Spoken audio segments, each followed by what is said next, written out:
One bad breaker nearly fried our RV. This breaker, it's cooled off now, but this breaker was really hot. Really hot.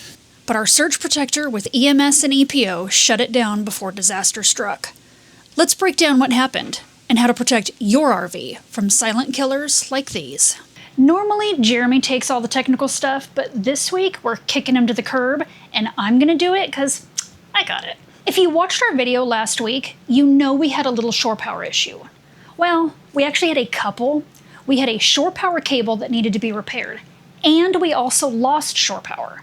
So I want to pick up this week and talk a little more about why we lost shore power and what saved us from potentially having bigger issues. For those of you who didn't see our last video, the Reader's Digest version is that we had a bad breaker at the pedestal that had a high resistance connection that caused voltage to get dangerously low. Now I get it. If you don't have experience with electrical systems, you may not intuitively get that concept. That's okay, because we're going to go through a quick analogy. And this is important to understand, because the reality is that if you camp a lot, you'll eventually run into this situation. Imagine a water hose connected to the spigot, and the spigot is wide open. There's a certain amount of pressure in that hose pushing the water out. Now, if you pinch that hose up close to the spigot, the water pressure builds up upstream of the pinch and drops on the downstream side, which causes the flow of water to decrease. Now let's compare that to the power coming from the RV shore power pedestal, or the water spigot. The voltage is the water pressure, and the flow of water is the current flow that's powering all the stuff in your rig. So if the breaker has a high resistance connection in it, that's the pinch point on the water hose, and it means that the voltage, or water pressure, is high on the upstream side of the breaker, and the voltage, again, the water pressure, is low on the downstream side. That's how a high resistance connection at your pedestal breaker can create a low voltage condition in your RV. Now let's take a look at why that's bad, and we'll use your AC unit as the example. AC units always want to draw a certain amount of power. Now, without getting into the weeds on this, let's just say that when your shore power is at a normal voltage, let's say 120 volts, then your AC might need 10 amps of current to provide it with the necessary power to operate correctly. And to make this simple, let's just say there's an inverse relationship between voltage and current on the AC unit, meaning if the shore power voltage goes down, then the AC must draw more current to continue operating. So in our scenario where the shore power voltage drops because of the bad breaker on the pedestal, the current will go up to feed the AC unit. And electrical current produces heat. If the voltage is too low, then the AC and other appliances start to draw excessive current, producing excessive heat on all of the electrical components, like the wires and motors. And that excessive heat can quickly get out of control, and among other things, cause components to melt, or worse yet, catch on fire. So how do we protect ourselves from this kind of situation? Again, if you remember from our video last week, the one thing that saved our bacon was the emergency power off feature of our Hughes Power Watchdog. It sensed that the shore power voltage was too low, and it shut off power to our rig, potentially saving us from damaging our AC unit or other expensive appliances. And this is where I really want to dig in with this week's video. If I was making a list of the most important accessories you need on your RV, a good surge protector with an emergency power off feature would be squarely at the top of that list.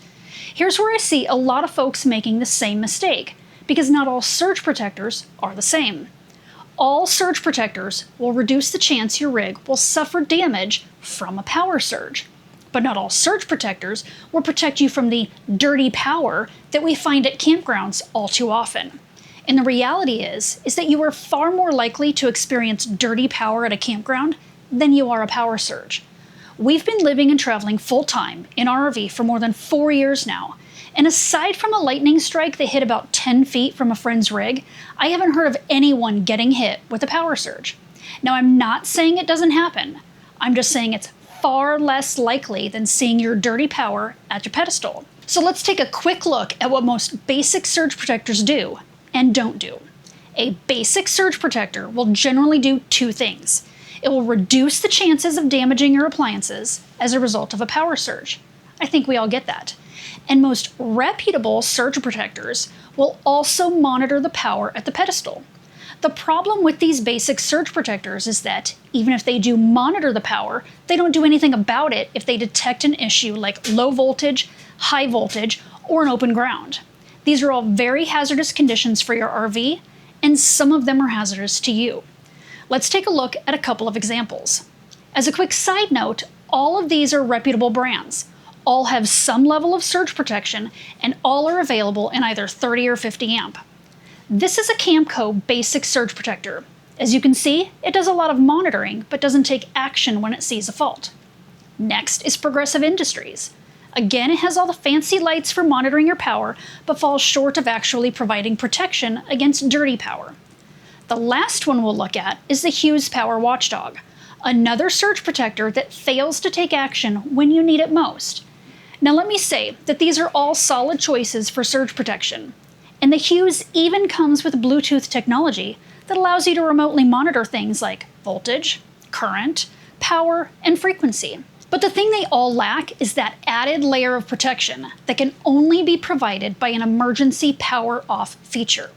So if you have that low voltage condition that could damage your AC unit, unless you're physically monitoring the lights on your surge protector, you'll be none the wiser. Now let's take a look at a couple of surge protectors that also have an emergency power off, or EPO feature.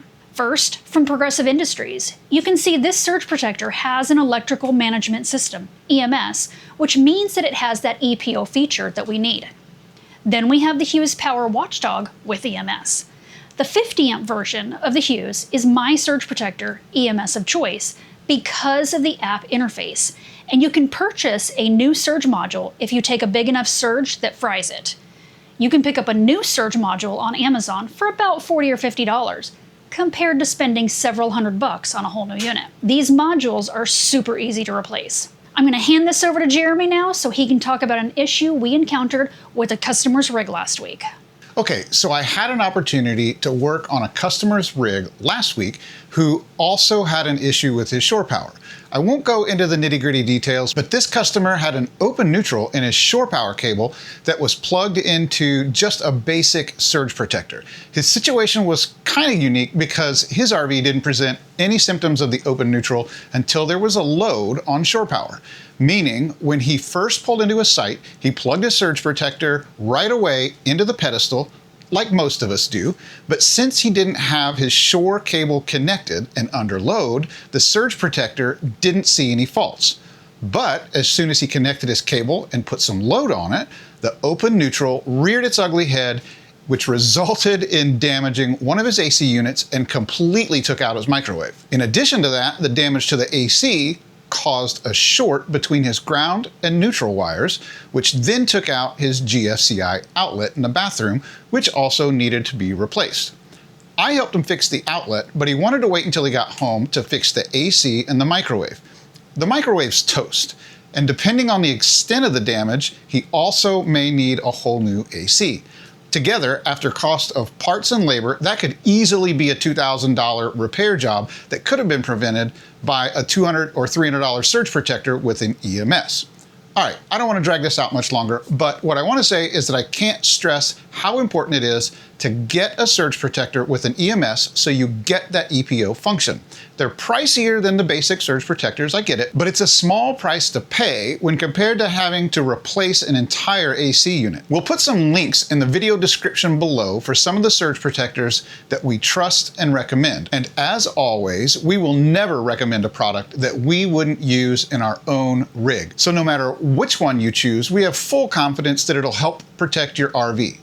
Last but not least, if you've had an issue with your shore power that could have been prevented or was actually prevented by using a surge protector with an EMS, pop a comment down below.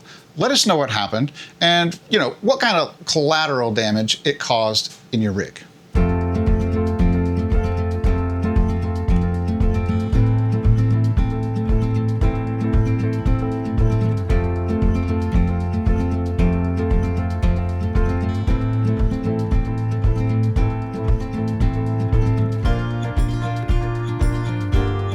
Staying in cheaper campgrounds and even doing, a lot of primitive camping or boondocking, that's all good stuff. I really like doing that, but I also like being in a resort, in a nice resort, which is where we're at now. It's been a while since we've been in a resort like this with, you know, actual concrete pads and like trash service right over there. So it's really nice being here. What are you doing? Loading up? Loading up to go to the beach. We were there the other day, right? Yeah. And it was freaking beautiful. It was pretty. White sand, clear water. Jeremy likes clear water. I gotta have clear water, people. I don't go into any water. I can't see my feet. Yeah. So we have some beach shopping to do at some point to get some more stuff because we've got what, towels? Yes. We've got a couple of small beach chairs. So that we won at the Campaholics. yeah. So we got a couple of small beach chairs. We've got our little little roll cart, but we need some more stuff. We need like some shade or something. Yes, which is coming tomorrow. Yeah. So that'll be good. It's going to be rough out there, probably 2 or 3 hours in the sun the whole time. Yeah. So we'll take it easy today. But again, so nice to be in like a nice, clean, tidy resort. It's been a while. Yes. And so far we've been impressed with the Gulf Shores Yes. area. Traffic's not too bad. It's clean. Everything that you would need is here. Yeah, so, now granted, all the snowbirds aren't down here yet. As a matter of fact, if you look around, right, you can see this campground is fairly, more than fairly empty. It's pretty empty. So all of the snowbirds aren't down here yet. They will start coming in probably, they'll trickling start in next month maybe. towards middle to the end of October. Yeah. And then they'll really pick up in January. Most people kind of Yeah. spend holidays at home and then they come Yeah. down, but So we'll November and December it'll pick up. So we're gonna miss all the snowbirds here, but that's okay. That's just less stress for us while we're here. So, all right, you ready? Yep. Let's go. And we don't normally do this, but we're here for such a long time that it's kind of gonna be a little hard not to give away where we're at. But another note on that campground that we're staying at right now. So it's Gulf Shores, Alabama, and it's Gulf Shores RV Resort. Yes. And we were talking to some folks last night who stay there permanently. Well, they have a site permanent there, and they are only paying $9,000 a year for that site year round. So if you do the math on that, it's roughly what, $750 a month. And that includes electric. Yes. So I don't know. I just wanted to point that out because that's like for a park like that, that is a super good deal. Yes. $750 a month for all electricity and the site, and you get it all year round. You don't have to worry about it. So anyway, I just point that out. If anybody's looking for something like that, Gulf Shores RV Resort down here in Alabama is, I don't think you can beat it for $750 a month. It's a super nice place. Yeah.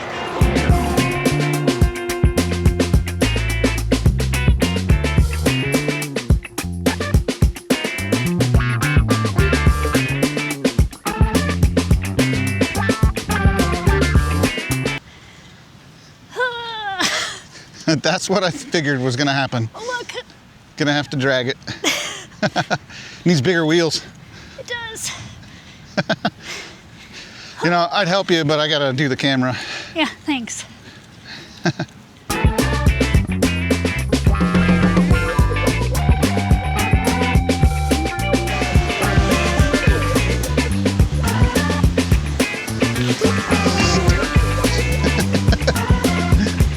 Any day. Well, how'd that go?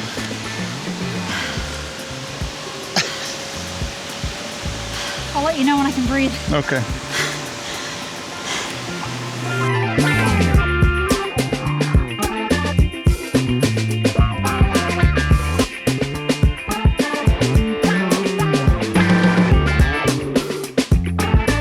All right, so I'd say with the exception of maybe the beaches in Hawaii, this is by far the nicest beach we've been to.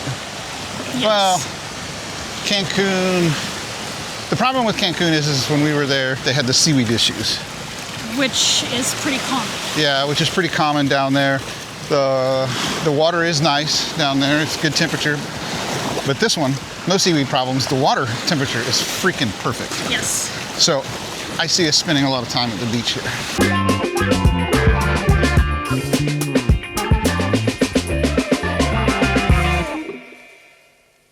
you got there? So this is our new beach shade tent thing. Okay. And I figured we would do a trial run. So we don't look like idiots at the beach? Yes. We look like idiots here? You know. Okay. Yeah. All right, well, what do we got? All right. Now, you know, when you take that out of there, Right? that'll probably be the last time it'll ever fit in that bag. It's never going back into this bag again. All right, so it's the EPO, and it looks pretty simple. Take out the tent and place it on a flat surface.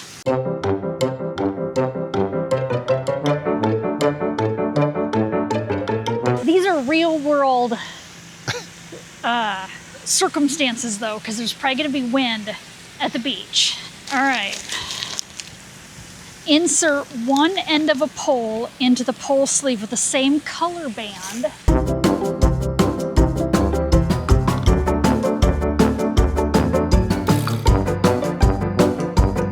All right, so I'm going to assume orange. Oh, this has got orange over here too. Well, and do we put it through the loop or through this thing? Probably through that thing.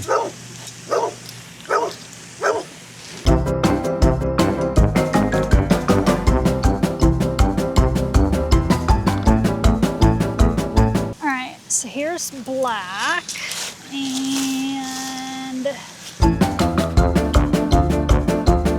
I think this is a two-person deal here. I feel like I need to be playing the circus clown music.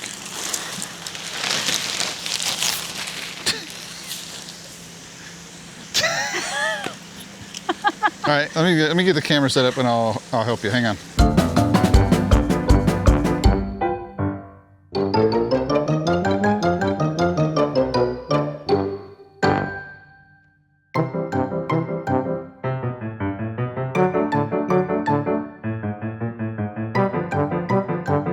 so we figured it out. Yeah, Ish. we just got lucky. That ought to blow away pretty good in the wind. Well, we have sandbags here. Oh, sandbags. Okay. Well, I don't know where we're gonna get a bunch of sand. I wait. have no idea. Well, there we go. And see, this is what I was looking for yesterday. I was looking for somebody, because everybody on the reviews would just showed like this thing set up, but you can't tell how big it is. All I was looking for was for somebody to just put a stinking picture with a couple of people in here. Real people, not AI people. Yeah, because this is plenty big enough. I don't know how durable this is going to be with like sitting some kind of chairs on it, but we may put a blanket down and then Yeah. put the chairs on top of it. Yeah. And then see this. Right, the whole thing opens up. Well, how's this work? Well, the zipper was off. Oh, there you go. There you go. There. Give it a little bit of So we can have, airflow. yes. We successfully, Well, that was painful, but we got it done.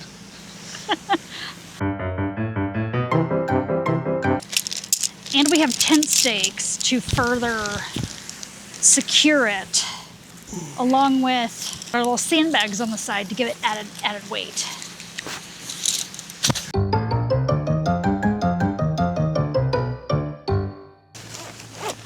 Well, there we go. Look at that, it went back in the bag.